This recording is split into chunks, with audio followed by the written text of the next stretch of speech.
Hi there, I hope you're well. Today I want to talk about a few self-love practices that you can do on a daily basis to elevate your life so that when you show up for your loved ones, you show up as a best version of yourself. You show up with gratitude, with love and joy and not resentment. If you do things because you feel like you have to, not because you want to, you build resentment. That is something that I have learned this year that I really practice now. I don't do anything that I don't feel like doing, especially if I feel like if I do this for you, you have to do this for me, then I don't do it at all. I do something that I know that even if you don't do it for me, I will be. I do something that I know that even if you don't do it for me, I will be okay. So it's very important to be aware of why you are doing things and know that and be content with the fact that even if that person that you're being nice to is not nice to you, you will be okay. Okay, so let's dive into this. The first thing you need to do is to stop oversharing.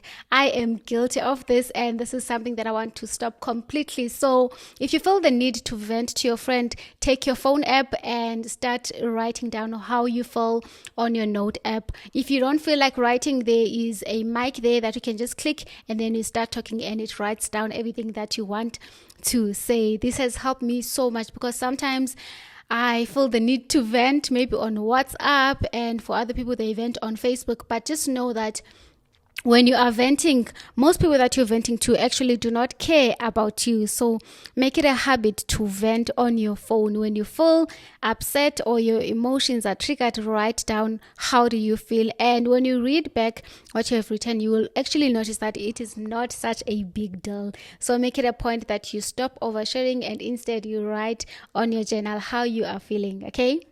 The second point that I want to share is never cancel your plans for your friends or your family. Never cancel your friends for anyone because that is totally unacceptable. You need to learn to prioritize yourself. What does that mean? It means that if you have planned that you're going for a salon to do your hair, or if you are planning to go to do your nails or a massage, or just go for shopping or solo dates, whatever, the plans that you have with yourself are very important. So do not cancel them because of your friends or your family, unless if it's really a critical matter, maybe that concerns your kids. Otherwise, do not cancel your plans for your friends or your family members. Okay, next one is you need to start getting busy.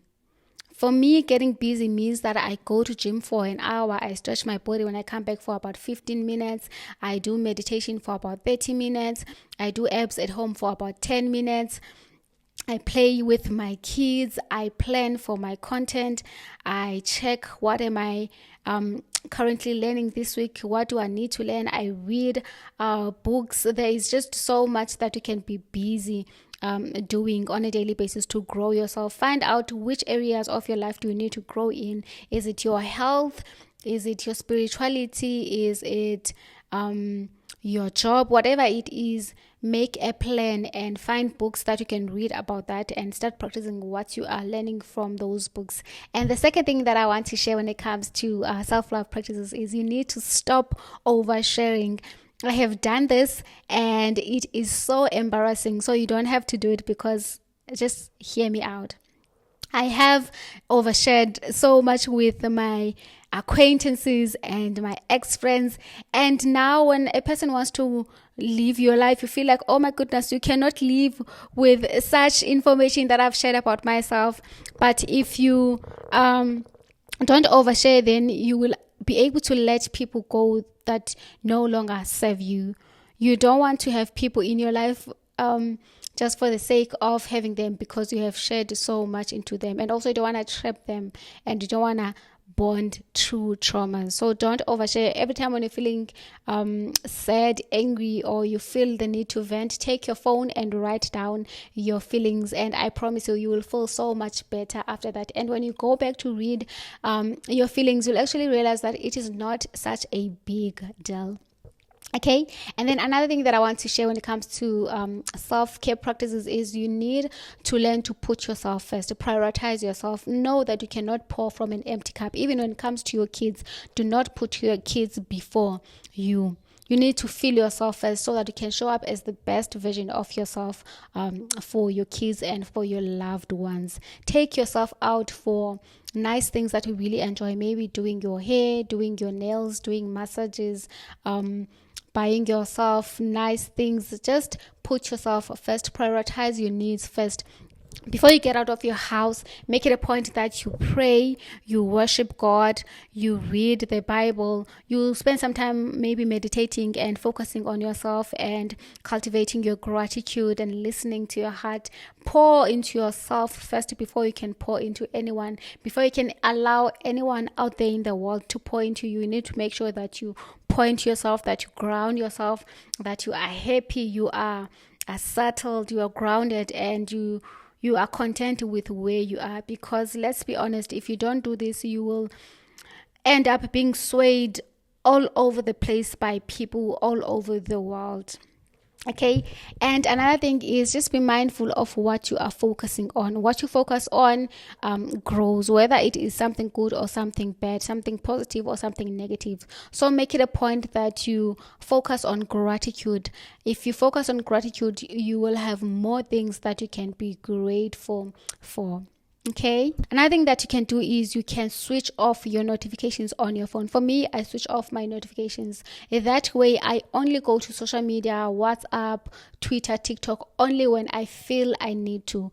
I don't have notifications that are constantly bothering me throughout the day. And if someone sends me a message, they need to know that I will respond only when I feel like it. If it's something that is urgent, then they need to call me. Okay. And another thing that I would say you need to do also, when you are praying or when you are meditating, you need to learn to put your phone on flight mode. That is a very important moment for you. That is a very important time for you and your God. So you need to respect that. You need to put your phone on silent and focus on that. Allow yourself to be in that moment fully, and you'll really reap the great fruits from. Okay, another idea that I want to also share with you is you need to learn to do the difficult things earlier in the morning. So if you're someone who does not really love going to gym, do that early in the morning before you convince yourself that no, it doesn't matter, before anyone pisses you off at work. Just do it in the morning. If you're someone who really struggles to do meditation, do it first thing in the morning when you wake up. And the more you do it, the more you will feel great about yourself. For me, even on times where I feel like my meditation is not really great today, I always tell myself that, remember, this is compound effect. Okay, so I know that the more I do it, the more I will get better at it. And for me, when I go to gym earlier in the morning, I get motivated to eat cleaner. I get thirsty, so I drink more water. For me, really, going to gym helps me to be more mindful, to live, like to do things that are healthier for me throughout the day. So I would really advise you to do things that are really hard for you earlier during the day. Okay. I hope this has been informative. Let me know in the comment section below, what do you think? And don't forget to like and subscribe. Until next time, thank you. Bye.